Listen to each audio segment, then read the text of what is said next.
Some time ago, I made a video fixing some of the locations in Security Breach.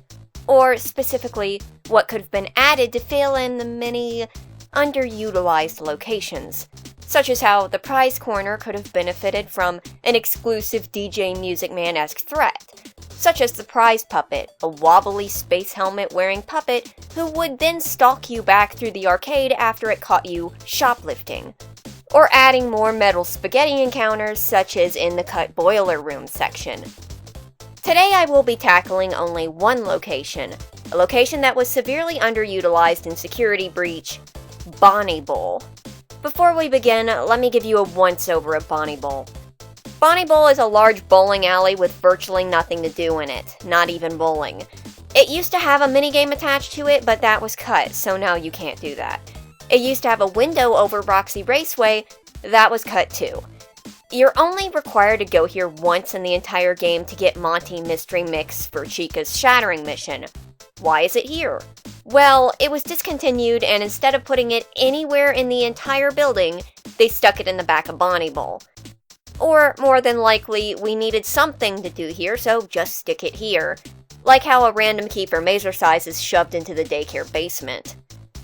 After you get the mystery mix, Glamrock Endos climb out from the end of the bowling lanes and chase you. So like many of the other locations I talked about and tweaked, Bonnie Bowl does not have an exclusive enemy or gimmick. Something that rolls over into the updated Bonnie Bowl for Ruin, which borrows the Mini Music Men as a threat for some reason. It does have a secret where you can find Bonnie, but there's not even a hidden message or an acknowledgement from Cassie. It's just, kind of there. I found it impactful, but he's kind of just there. There's a little bit to see and a lot to miss over, but I'm not talking about Ruin today. I'm talking about fixing the Bonnie Bowl in Security Breach. Obviously, this is never going to happen. Security Breach is done and over with. But if we could go back in time and change Security Breach, here's my take on it. Back to Security Breach one more time, real quick. There is a CD in here if you want to collect those for some reason. And if you do, you'll likely trigger one of Freddy's special dialogues. There's only 2 in the entire game if I recall right. So that's something. During it, Freddy stands beside the stage and says, "I do not come up here anymore. I miss him." Alluding to the missing Glamrock Bonnie and his grief. He mentions Bonnie twice in the game. Earlier, in a significant moment, he says, "There is no rabbit at the Pizzaplex. Not anymore."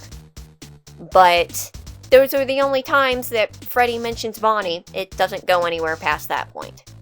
And that's it. My biggest issue with this area is the same issue I had with the daycare basement, Chica's Cupcake Shop, and Mazer Size, but without the annoying puzzle attached to that one. There's just nothing to do here, and the only mission feels like it was tacked on. So let's begin with the fixed Bonnie Bowl. Here is my mental image of this segment. First of all, Bonnie Bowl would not be accessible until you shattered Chica, Monty, and Roxy, and would be the last location you head to before you head to the sinkhole and make your way to the final boss. So this would be made the penultimate area.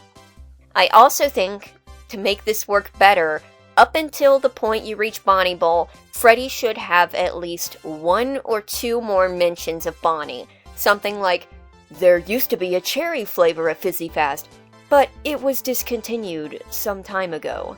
Or, "I love bowling. It was my favorite sport. I used to bowl with, or something like that. So, Freddy and Gregory are trying to solve the mystery of what's going on and track down Vanny. Freddy thinks maybe they could use a tool with a higher security level to locate where she is by tracking her frequency. He believes that they can use a Superstar Fazwatch to do it. A Superstar Fazwatch just being a more expensive and highly coveted version of the Fazwatch. Gregory's like, "Okay, where can we get one?" And Freddy tells him none other than Bonnie Bowl.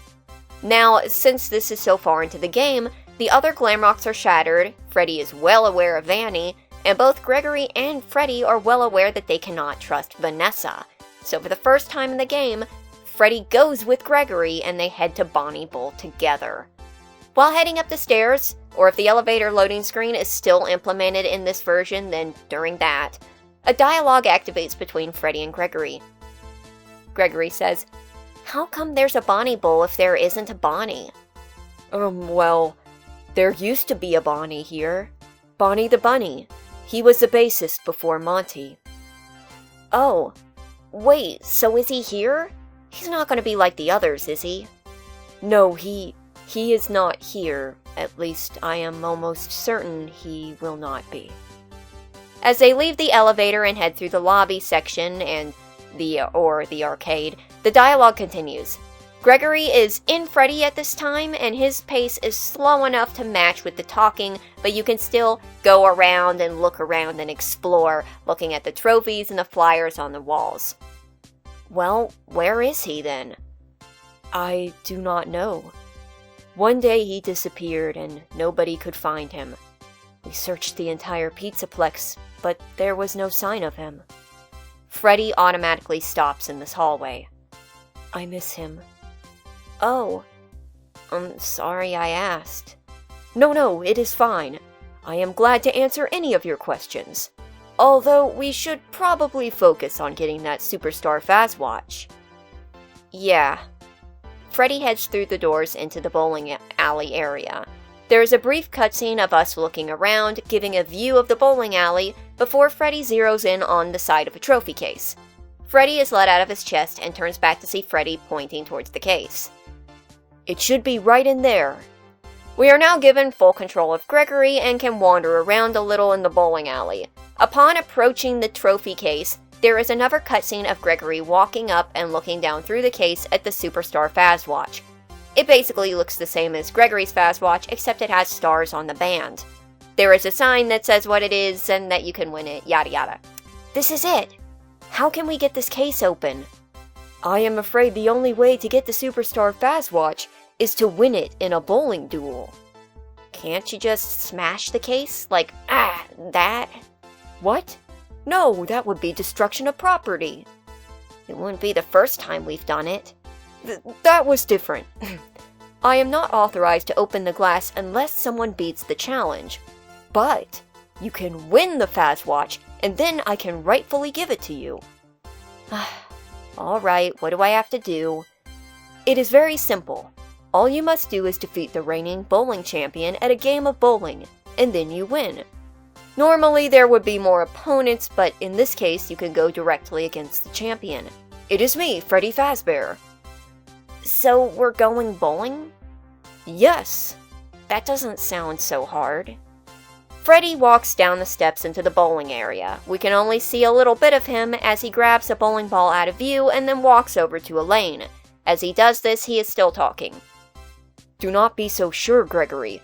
This is a championship challenge. I will not be going easy on you. It is only fair. He stops by the lanes. Come see me when you are ready to rock and roll.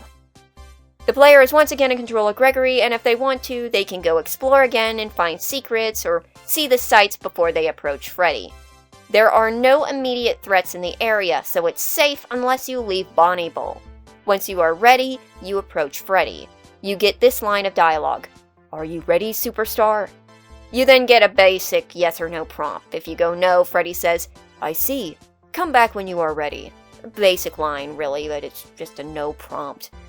Put yes, and Freddy says something like, hit me with your best shot, or it's showtime, or something corny like that. Then the minigame begins. Now, here is where the bowling minigame is re-implemented. You must play a game against Freddy and win to continue on. But don't worry, regardless of what he says, it's not that hard to beat him. Freddy rolls first with his sparkly red bowling ball. He doesn't always get a strike, but he never gets a gutter ball. Then it's your turn, with Gregory's ball being one of the Freddy-themed orange ones. The scoreboard screen is in the corner of the screen, so you can see the total as you go along. We're also bringing back those unsettling Bonnie score animations that show up for the strikes and splits. You know, the ones with Bonnie mercilessly tormenting some bowling pins. The controls are basically just aim, choose power, and throw. Pretty much just the golf minigame, just bowling. You bowl against Freddy, who's pretty good. If you lose, there's no real repercussions save that you have to start over again. Notably, while you're playing the minigame, there's music playing, something like the Monty Golf minigame theme, except that occasionally you hear a thump or a bump or a deep groan coming from somewhere. When you finally win, you get a congratulatory, "Way to go, superstar! I knew you could do it." And Gregory's like, "Oh yeah, I'm the master of the alley. I used to live in one." "A bowling alley?" "Yeah." "You have earned a brand new state-of-the-art Superstar Fazwatch." There's a printing noise and a pop-up that shows the champion's winner ticket has been received. I mean, there could be a brief animation of the ticket printing out from the panel where you type in your names for the scoreboard, but it's not required. Suddenly, an alarm goes off and the lights die, save red emergency lights. Gregory looks around so he can see the change. If the windows over Roxy Raceway have been added back, then in this segment, shutters would close over them, darkening the room even further. "Freddy, what's going on?" "We are under security lockdown." "I do not understand." "That should not have happened." That is when the scoreboard glitches out. Gregory and the camera focuses in on the staticky screen before the image clears to reveal Vanny. "Are you having fun yet?" she says. "Oh, is that Vanny?" Freddy says, as this is the first time he has seen her with Roxy's eyes. "That's her," Gregory says. "What do you want?" I don't remember the voice. I literally did the voice for Vanny 2 seconds ago. I can't remember what it was. "I thought you liked playing games. Don't you want to play with me too? Let's play a new game together. You can play with my favorite toy." The camera moves down the bowling lane to the dark opening at the end, when suddenly a broken metal arm reaches up and out of the darkness. Then another, and then something horrible pulls itself through.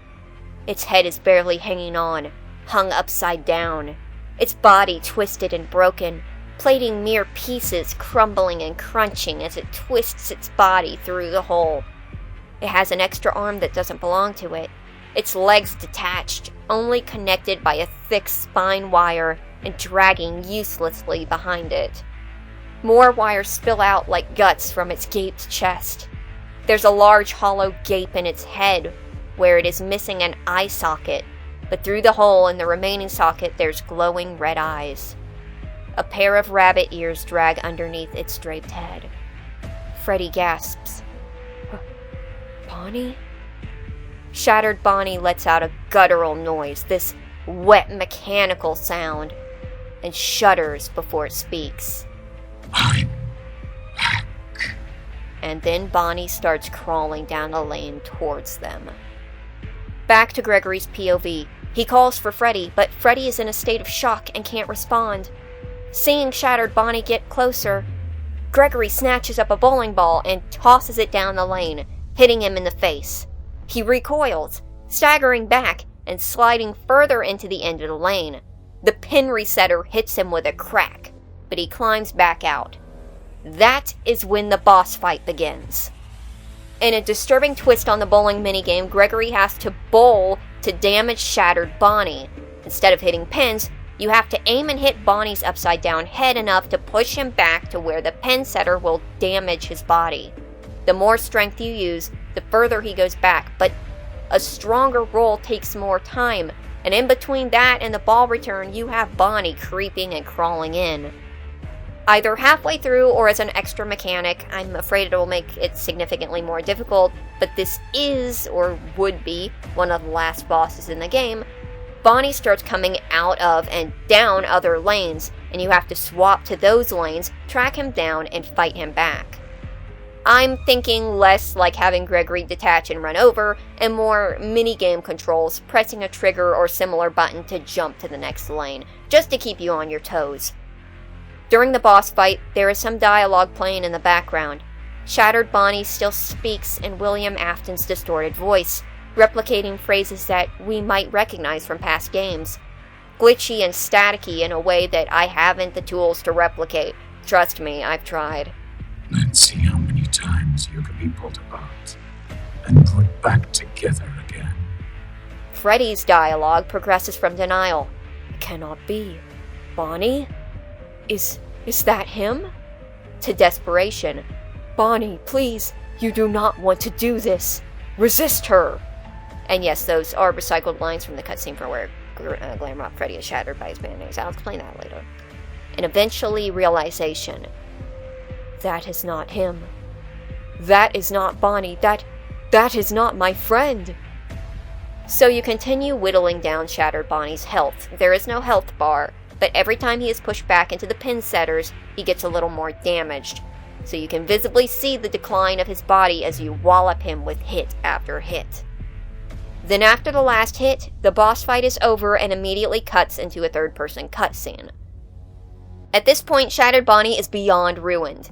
He's clambering back up onto the lane one more time. An arm reaching out in front of him, reminiscent of Burntrap's constant reaching. Gregory is looking on in fear because his ball hasn't returned yet.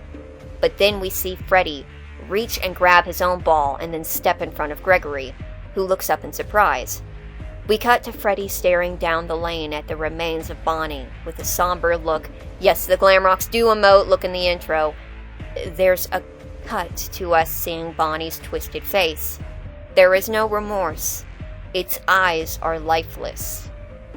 Freddy gets a determined look and lifts his bowling ball to his face to take aim.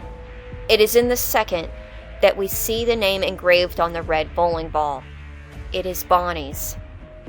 Freddy takes a swing and rolls the ball straight down the middle, hitting Bonnie dead on and forcing him back into the pin setter one last time, where it crunches him and crushes him. His broken body shudders as he slides into the darkness at the end of the lane. He's gone.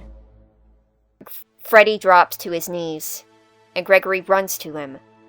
Now we can maybe jump into Gregory's POV again, but I feel like this would be a good cutscene to have it just totally in third person.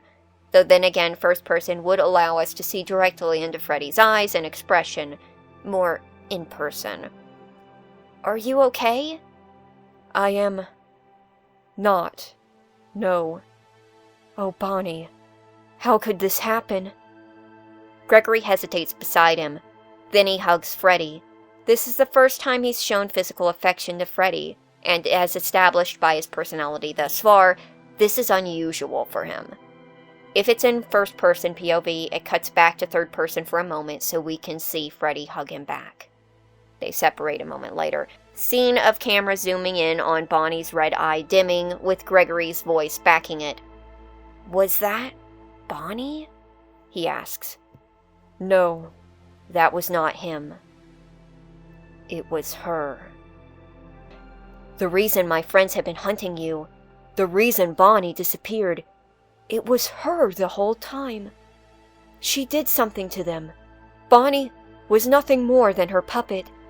The same would have happened to Chica, Roxy, and Monty had we not subdued them.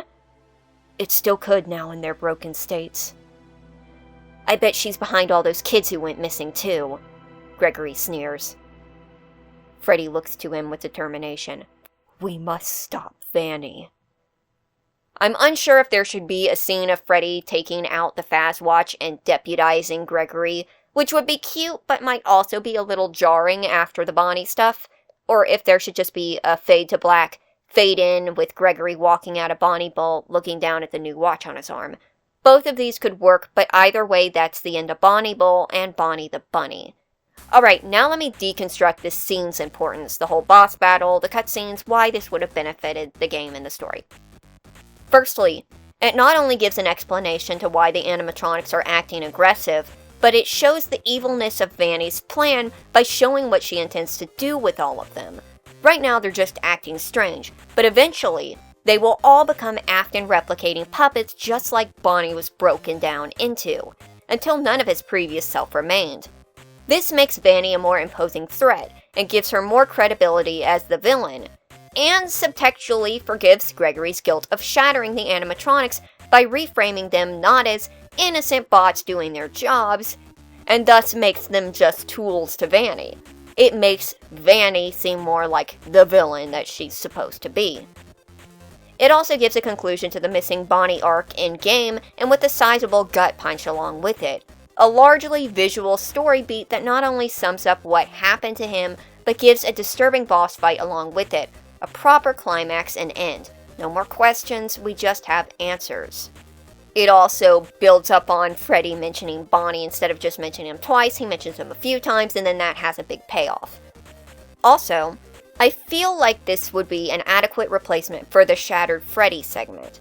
So I love the Shattered Freddy segment that was cut because there was so much emotional impact, because it gave more meaning to the story and to the relationship between Freddy and Gregory, and the added horror of building your own monster, having this friend turn into it.